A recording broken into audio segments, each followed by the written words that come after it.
Saudi महकमा मौसमियात ने रवां साल मौसम सरमा के दौरान मामूल से ज़्यादा बारिशों की पेशगोई की है। मीडिया रिपोर्ट्स के मुताबिक सऊदी अरब के मौसमियात के कौमी मरकज़ के तजिज़िया कार अकीलुल अकील ने कहा कि इस साल मौसम सरमा के दौरान मुमलिकत में दीगर बरसों के मुकाबले में ज़्यादा और मौसलाधार बारिश का इम्कान है। रवां साल सऊदी अरब में मौसम सरमा में औसत दर्जा हरारत मामूल से 1.5 डिग्री 2 डिग्री तक ज़्यादा रहेगा। मुमलिकत के बेशतर इलाकों में यही सूरत-हाल होगी। उन्होंने कहा कि इस साल मौसम सरमा में बारिशें मामूल से ज़्यादा होंगी, खुसूसन दिसंबर में बारिश का तनासब 50% तक ज़्यादा हो सकता है।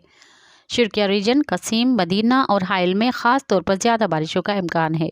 मज़ीद ख़बरनि ऐं तफ़सीलात लाइ विज़िट कयो असांजी वेबसाइट www.awamiNewsHD.com ऐं ॾिसंदा रहो अवामी न्यूज़ HD।